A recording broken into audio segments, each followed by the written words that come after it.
Yes, no, on air. Oh, let me record. Here's this. We're not recording. Now we're recording. So I got away with it. You got. Well, welcome everyone to the Lofty Lifestyles podcast today. We have Daniel and Jocelyn Cottom with us, and we are very excited to have them. We are actually, for those watching live, we're actually in their basketball court in their house. They were gracious enough to have us over, and we wanted to do it poolside, but it's like 100+ degrees outside, so when we get our portable setup, we can do it kind of on floaties next time. I'm in for that. Yeah, because they have a beautiful just residence up here in the mountains. And so video looks good, everything looks good. Okay. All right, so just to start us off, kind of like we talked about before, we mostly want to get to know you guys and the cool things that you're doing with your guys' lives that match kind of the definition that we have of a lofty lifestyle, which is why we asked you guys to be on our show. So go ahead and just give us a little bit of background about yourselves, kind of about your lives and the cool things that you guys think you're doing and why you got into them. We should preface which ones we think are cool and which ones other people think are cool, because those are very different things. We'll go into both of them. So start with the things that you think are cool. You gotta tell us. Well, most people, they think that our travel is the coolest. And so we will hit all 7 continents before we turn 30, and we travel, what would you say, an average of 7 countries a year? Probably about there. And then we're on a plane about twice a week. So That too. the challenge is everybody wants to travel for work until they do it, and then they realize, hey, this isn't quite as much fun as I thought it was. It's not as glamorous as it looks. And so you get the lounges, you get the first class upgrades, you get all these bougie perks, but then you realize, hey, I kind of want to sleep on my bed, and I kind of want to have, more than a carry-on worth of clothes with me and things like that. We will tell you a secret. It does not matter where you fly. You can fly Delta One and you can be in the first class lounge. The food tastes like a cafeteria after you've eaten it 7 times in that week.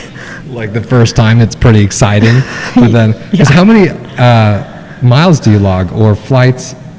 Because you said even with COVID last year with it being a down year for travel for you guys, you still traveled. Ooh, I can't remember how many segments. 100-something thousand miles? Yeah, or a little more. So usually when we're doing projects, so traveling for work, we're flying at least twice, sometimes 3 times a week. We will say, though, it is nice because all of that travel for work we can use all of those points and miles for our leisure travel. So we don't ever pay. Yes, it funds it. We don't ever pay for hotels when we travel for leisure. Okay, so I want to just step back and highlight something.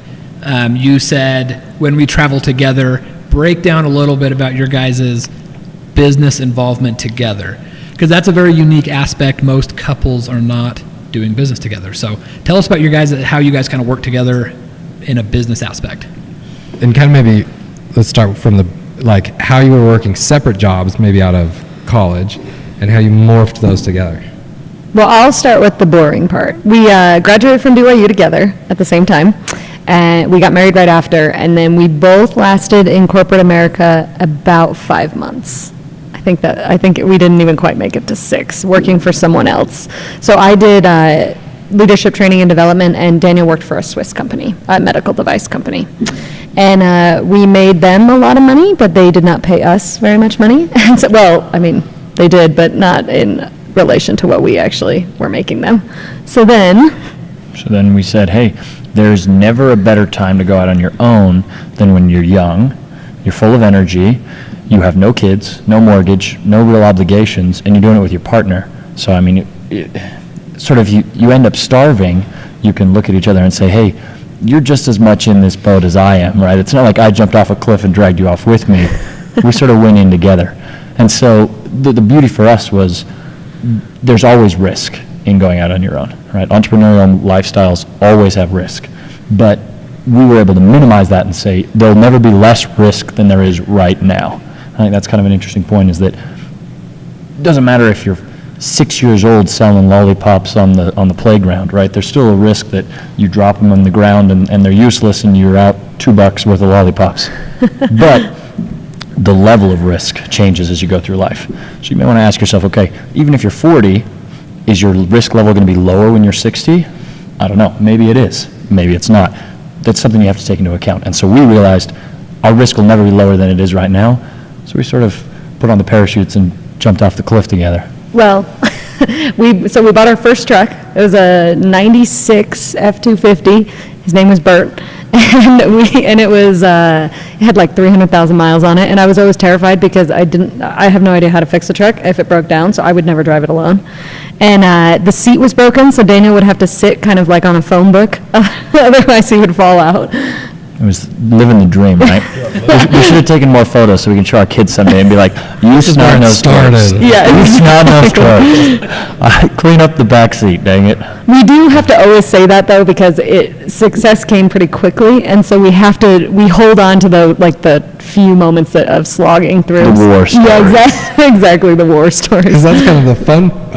Now looking back, probably during, while you're sitting on a phone book, it's not so fun. But looking back, it's with a little bit of nostalgia. Be like, oh wow. Oh, yeah. Oh, Yep. just this morning, I was in one of our warehouses with one of our guys, and they said, where'd this lamp come from? This big old lamp. It's probably 5 feet tall. It's 3 bears climbing out of a log. And they said, would you ever sell that? I said, well, I work for 16 hours, 100 hours a week for that thing, so no, I wouldn't sell it. And so, looking back now, I'm really proud of the lamp. I'm really stoked about the whole thing. In the moment, I would have sold the lamp in a second just to have, a 60-hour work week instead of a 100-hour work week.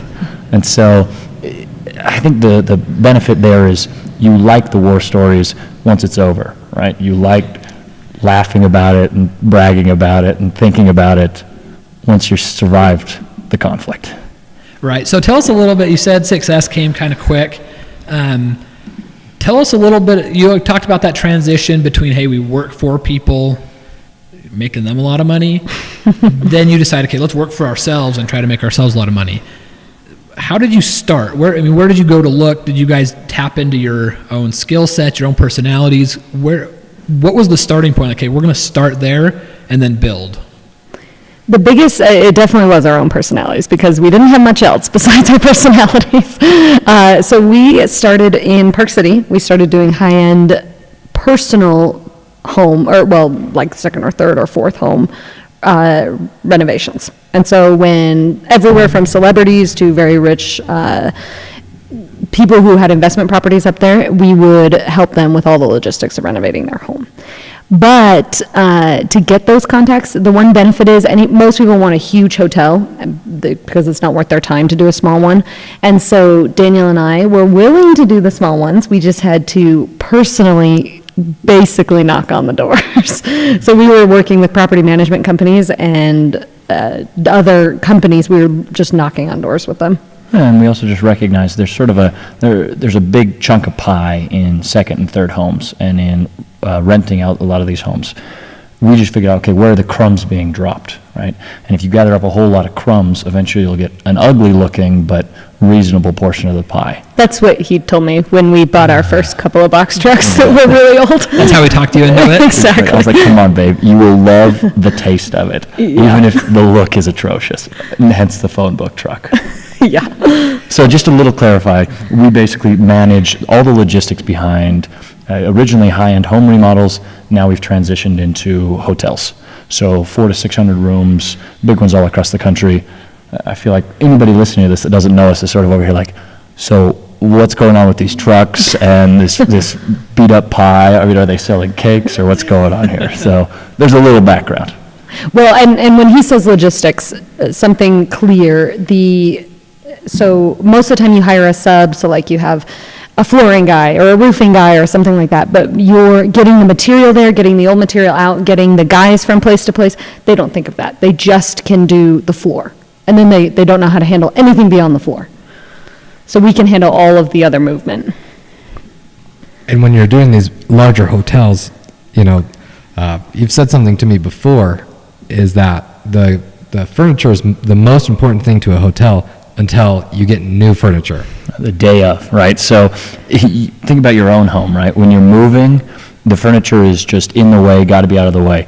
And then you show up in your new house and you order pizza for everybody that helped you, and you look around and you realize that you're sitting on boxes and you have no plates and you're just super annoyed. Or if you order a new couch, right? you're sitting on that couch in the morning, your couch gets there at noon, and by the afternoon you hate your old couch because it's just this banal presence in your garage. So we're sort of, it transitions very quickly from an asset to a liability.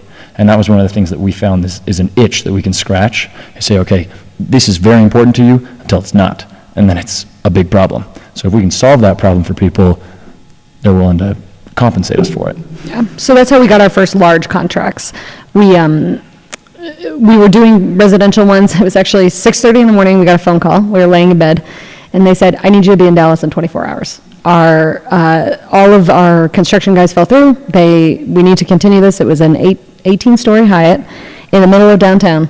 Can you be there? And we kind of looked at each other and we said, "We can figure this out." And I called my parents and I said, hey, we're supposed to be at a family reunion tomorrow, but Jocelyn will come. I have to fly to Texas. And then we hired trucks and we moved. And the reason we got that contract was because we not only were able to do all the other stuff that they pay for, we also took all the old furniture, which was a huge liability dumpster-wise because you're downtown. You don't have anywhere to put it. And so that gave us the exclusivity with them, with Hyatts, and then beyond that now, we pretty much work exclusively with Great Wolf and some other clients. Okay, so there's a lot that we can talk about Yes. from that I think is super beneficial to people listening to this.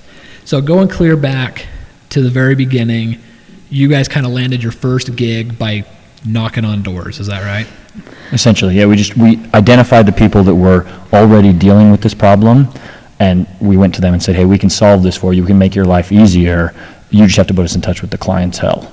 And so it's always easier if you can use connections that somebody else has, right? So we didn't want to go and knock on people's doors and say, hey, are you going to remodel anytime soon? Right. But we wanted to identify the people that knew those guys that were supplying the new furniture, or were sourcing some of these things, and then work with them directly.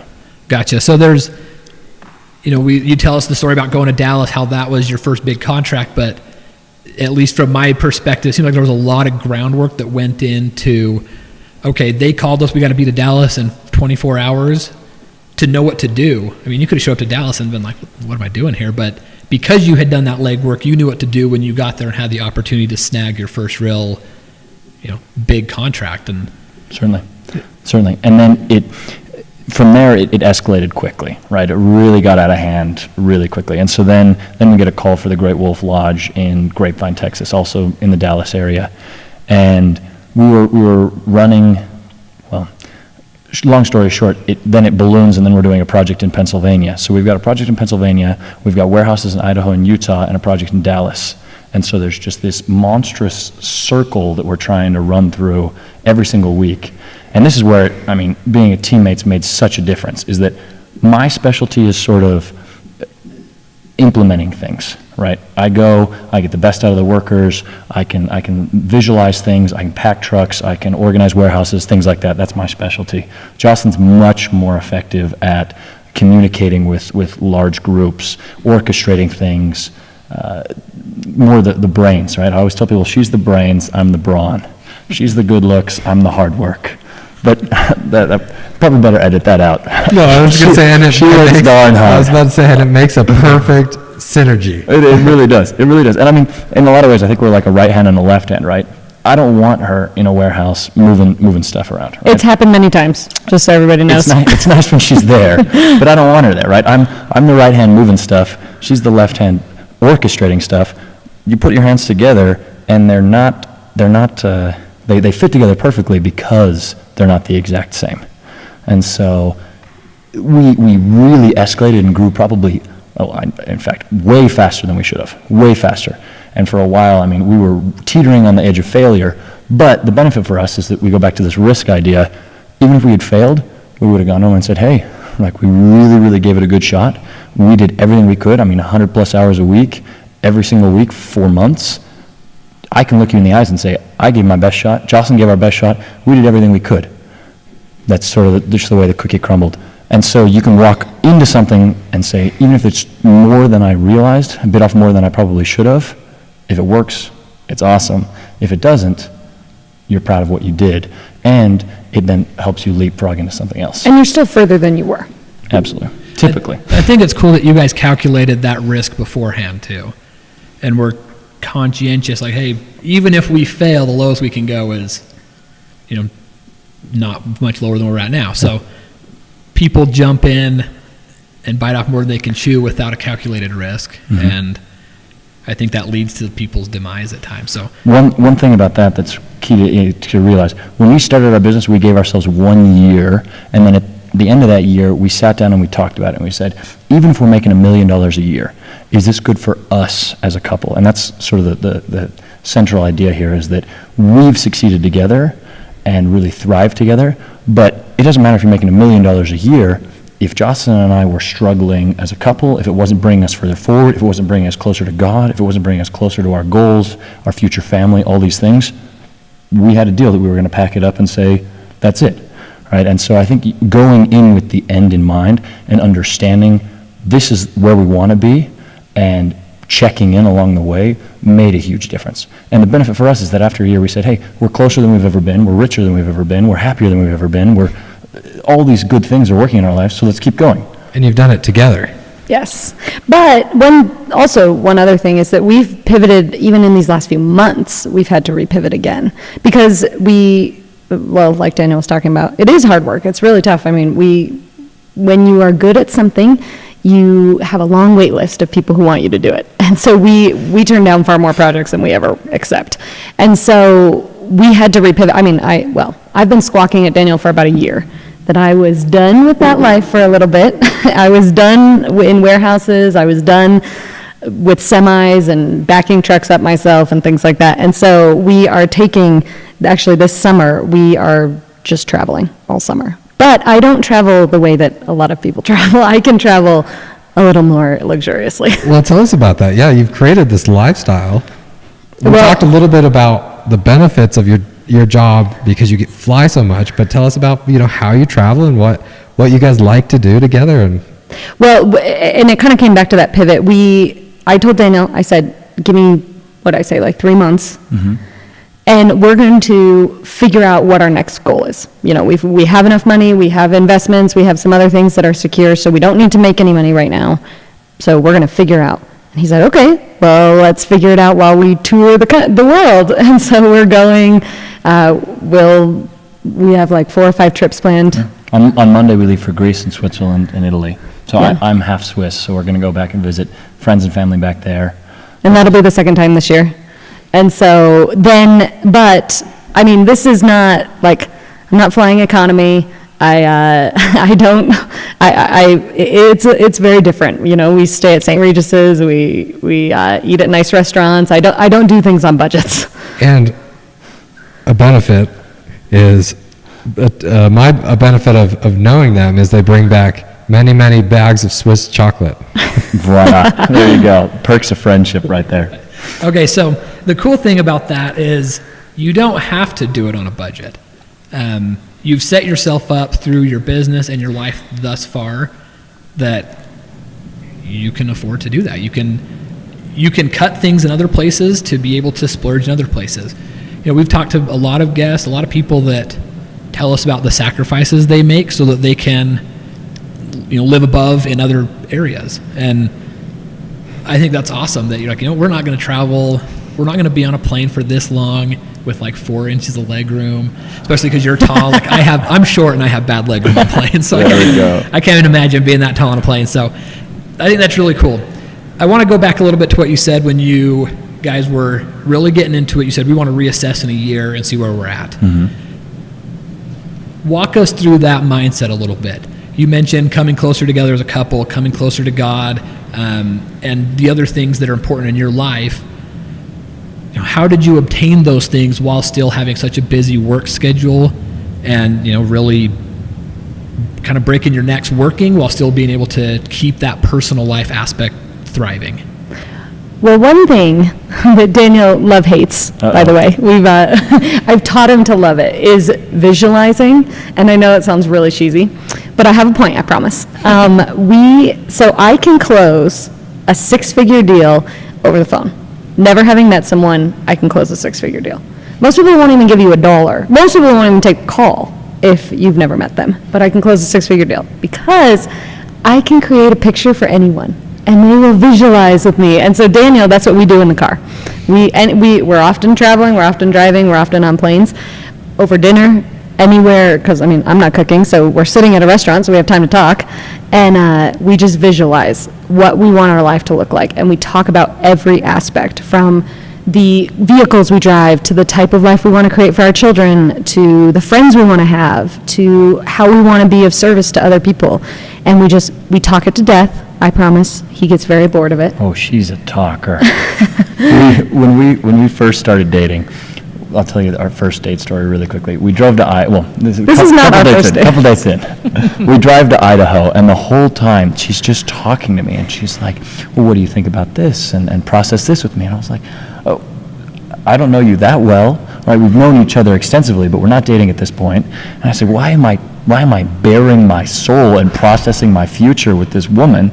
And the cool thing about it is that it turned the car into sort of a space of communication, where whenever we're not working things very well together, whenever we're having a little conflict or disagreements or feel like we're not progressing the way we want to, a lot of times we'll say, okay, we're going to drive to Vegas, we're going to drive to Idaho, we're going to do some of these things. Or get on a flight. Well, flights are a little tougher, because when I get on a plane, I put on my noise-canceling headphones, and I tell everybody else to leave me alone. But in the car, you can sit and you can really work things through. And so that's been a real blessing for us, to have a space that we know, okay, if it's not working, this is sort of the garage that we put our relationship into and work through some of these issues. So that's been nice for us, because it's sort of the emergency brake, right? As soon as you detect an issue, you just pull that, get in the car, and start talking things over. That's awesome. I think a lot of couples could really benefit from something like that, where there's like a boundary, like, okay, we're going to maybe hit heads on this. Let's just talk it out and hash it out. I would imagine, as business partners, as well as, husband and wife, that in business, conflict comes up between business partners. Is that kind of the same approach you take in business, the same approach you take in your personal life? It's really interesting for us. People told us when we first got married, they said, you are insane to go into business together. You're going to get divorced, or you're going to fail in business, sort of one or the other.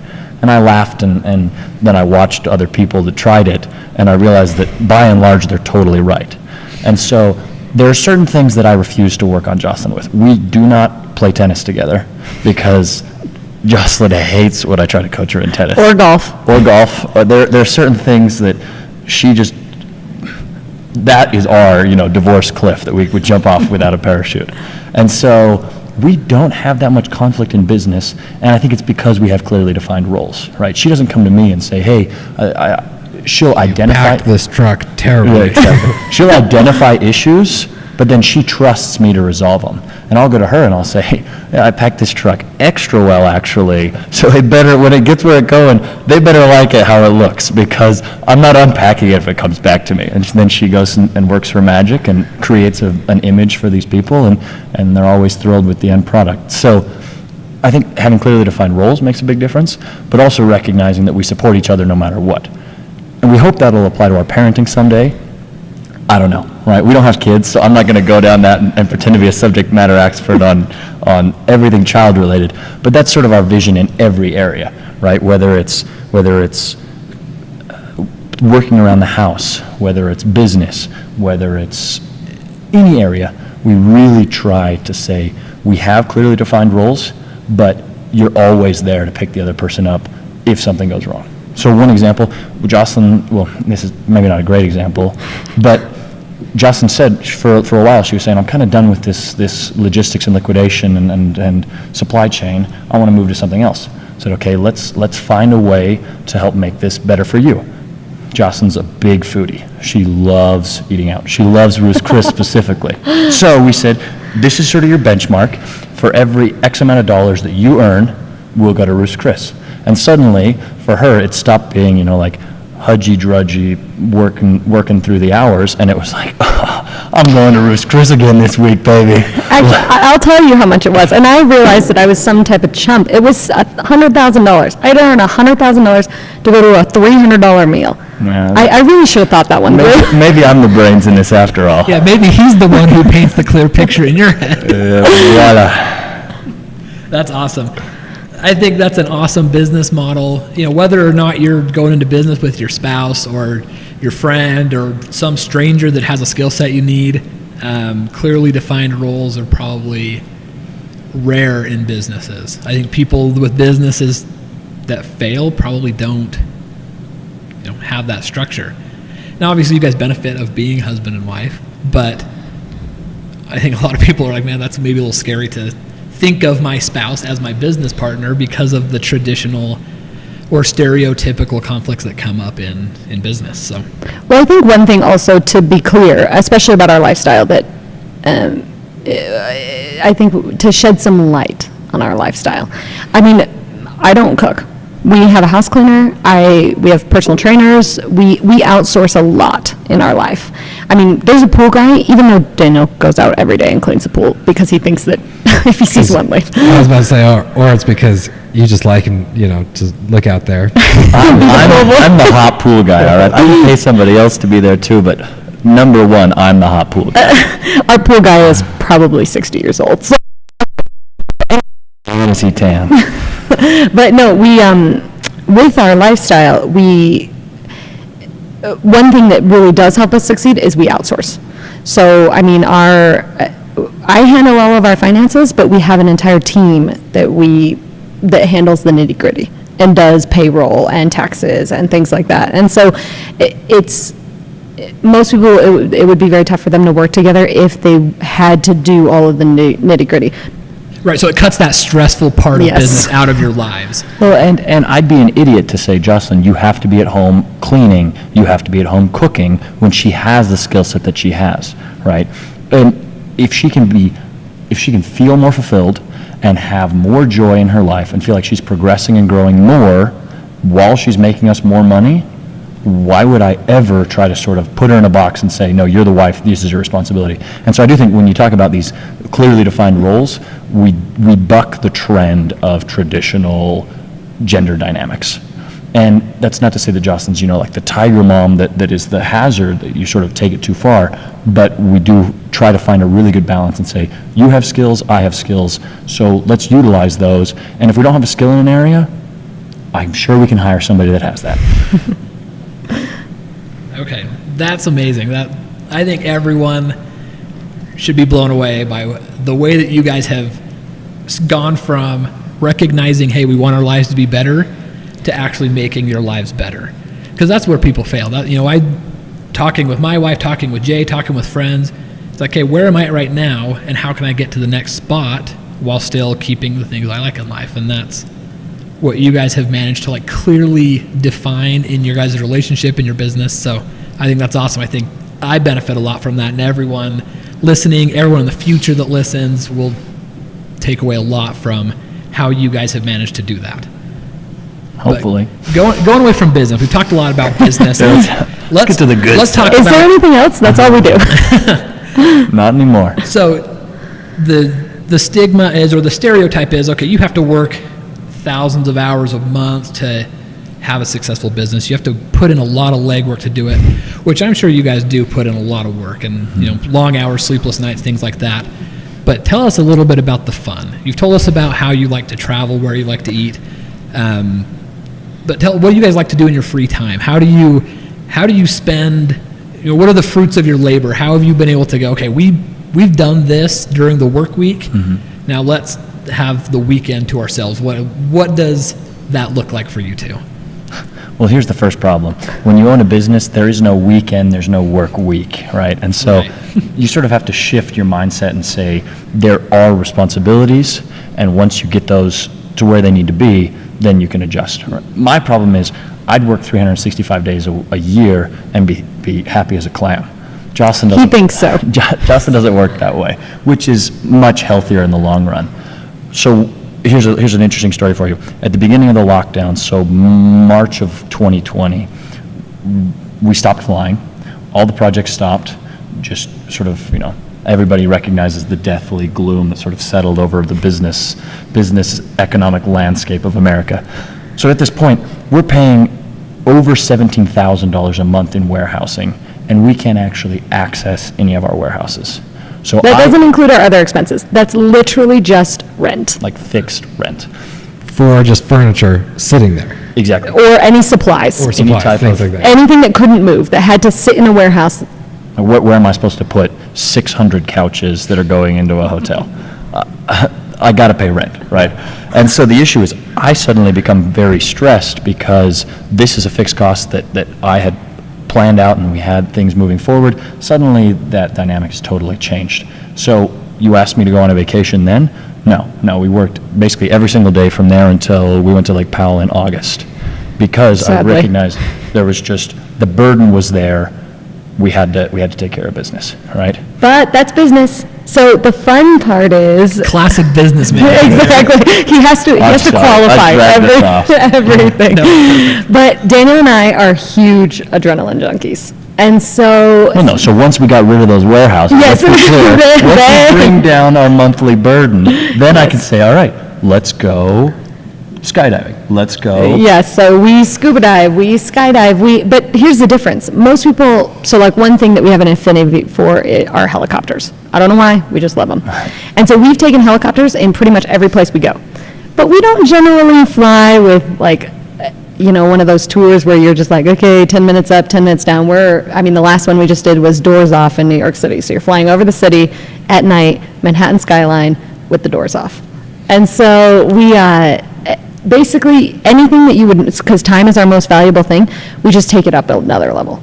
So like we were in Dubai over Christmas, and so I said, okay, well, Dubai is all man-made. I want to see it from every single way you can see it. So we saw it from a hot air balloon, over this, at sunrise, over the Sahara. We saw it from helicopter and jet ski, and there were just a ton of different ways, from the tallest building, from everything. So we anytime we do something, money isn't an option. We don't have to think about what it costs. So it's how can you make this experience the coolest?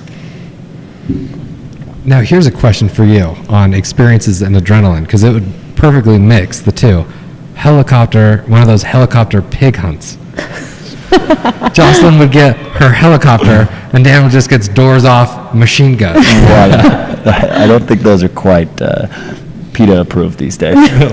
This is when I confess to you that I am really looking at an African hunting safari right now before, the environmentalists crack down and you can't go hunt the big guys in Africa You can anymore. edit that out if you need to. Oh, no, that's great. So, Jocelyn, you love like the adrenaline, and also one thing Daniel had an affinity for and why I bring up the hunting is because you have an affinity for guns, right? Yeah. A big portion of when you were starting off, you would go and get yourself some new toys every once in a while. Yeah, and I think that also helps with the benchmarks, right? So when we went to Bali, one of my best friends from BYU, he got married, and he and his wife, they went on a 6-week wedding honeymoon. Thank you. That's what it's called. They went on a 6-week honeymoon all through Southeast Asia.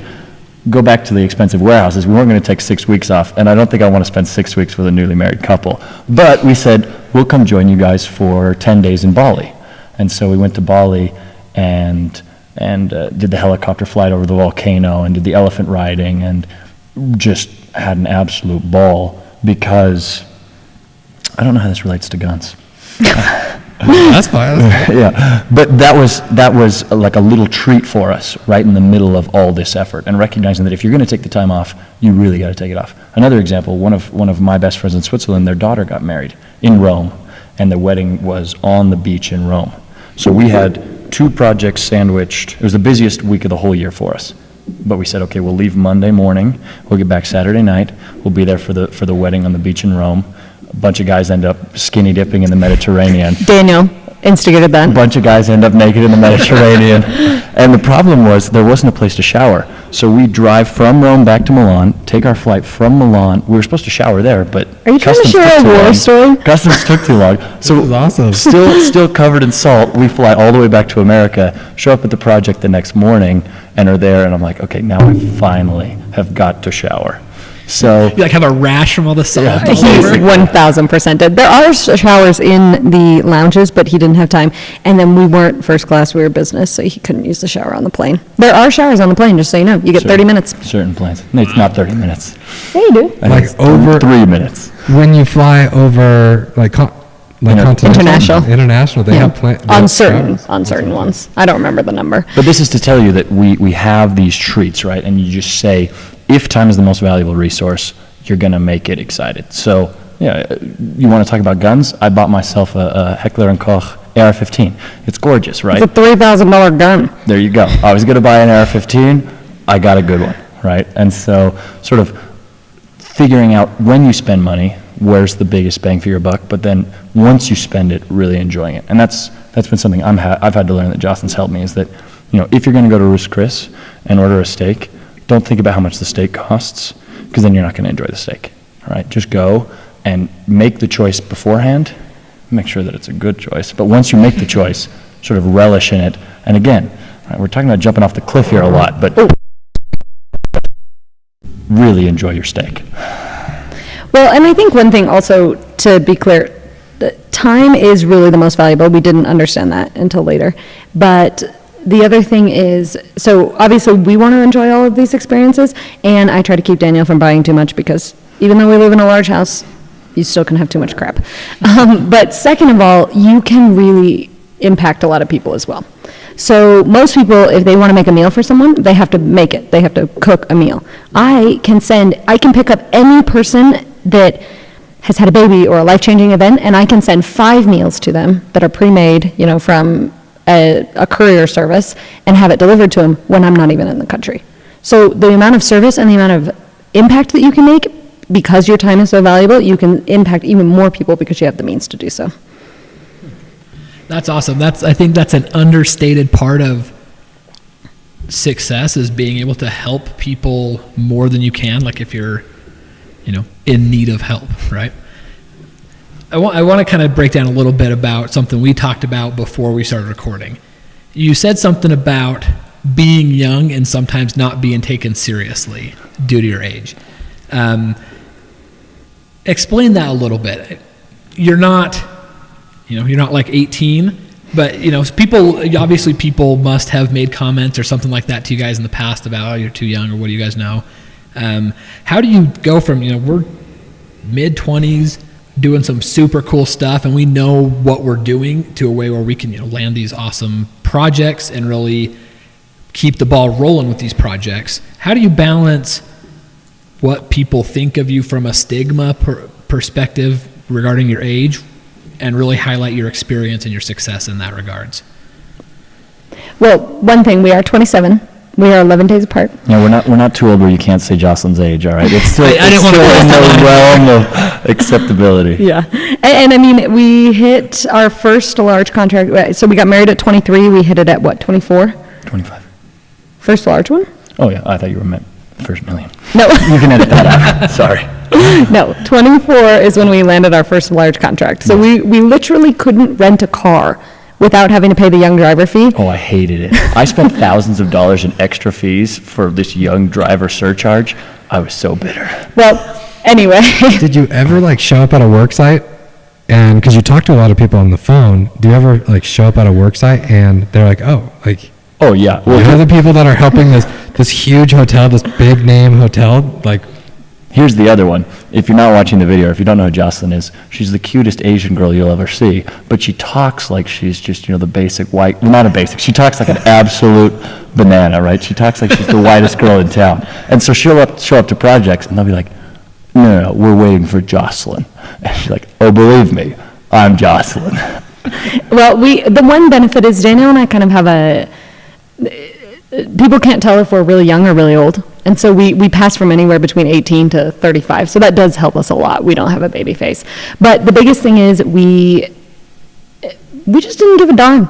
We said, look, if you want to give us a chance, in the very beginning when we were really young, we said, if you want to give us a chance, we're willing to work. And they did. And then once you have a few things on your resume, it doesn't matter what anybody else thinks. Your resume speaks louder. But I will say the social challenges are probably bigger, and that is something that we've dealt with. So last week we're at the Greenbrier in West Virginia. If you don't know what the Greenbrier is, go look it up. It's way cool. There's your ad for the podcast. But we're there with two 70-year-olds that are some of our really, really good friends. He's amazing. Pat Hassey is his name, ran billion-dollar corporations, and it's so fun to sit and pick his brain and say, okay, what makes you successful will make me successful. You can't buy that kind of FaceTime and that kind of knowledge, but that is the type of people that Justin and I are drawn to. We spend a lot of time with people that are significantly older than us because they're in a similar place financially, mentally. We just have a lot more in common with them.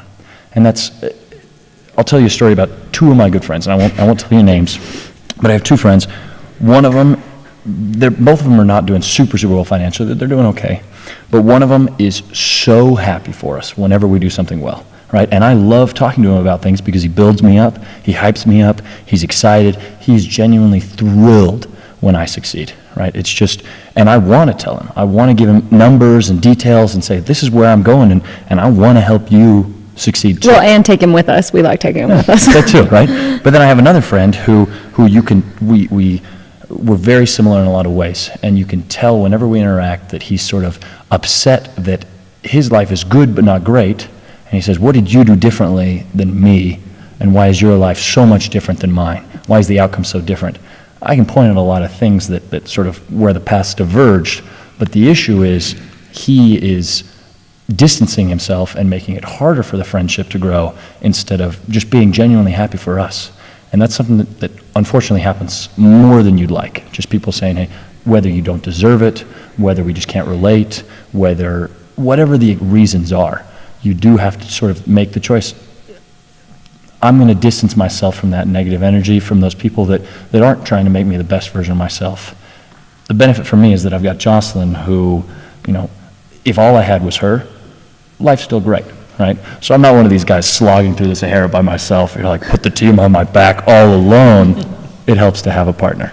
But it is a mentality that you have to recognize that when you succeed, a lot of people will, for whatever reason, just... They'll always find something. That's probably the biggest thing to make clear is that when we succeed, honestly, the people that pay us, they don't really care. If we get the job done, they don't really care. But the harder part about success was the family and friends who really did turn their back on us just because of jealousy. And it's their loss. Whether you're too young or they'll always find a reason. There's always a reason. I think that speaks a lot to the importance of kind of having an important inner circle. To give a little personal story, my wife just turned in her 2-week notice at her job to start her own design business. Nice. Yay! And it's the same thing. She's got a group of people that are pumped for her and thrilled, and a group of people who are jealous and are like, okay, well, kind of like sending like bad vibes out or hope you fail type stuff. So I think that's a super great thing to hear from people that are successful. Like, even when you're successful, people are going to hate on you. People are going to try to tear down what you've built up, and that you've overcome it is awesome. Well, and the one thing that is a little nerve-wracking about the success and the lifestyle is that everything is exacerbated. So anything you don't fix, when you increase the numbers in your bank account and the responsibility you have, those personal issues that you have, whether with people, emotionally, yourself, your spirituality, those are exacerbated. And so those really do affect your lifestyle. Because if you can't control them, it impacts a lot more than just you now. Yeah. One thought about that is that, we talk about the extravagant lifestyle and the trips and just the ability to do whatever you want. We've been very careful, though, to set up a great foundation for ourselves. So, we're in a home where you have to have your house, you have to have your cars paid for, you have to basically set yourself up for success and make sure that you have a really good foundation, and then you can go and progress into these other realms and these other areas. And then it doesn't matter the negative energy, it doesn't matter all these other things, you've set yourself up to succeed. So I never want to be on camera or on recorded saying, oh, just, go to Tahiti and have a ball, right? That is not the mentality.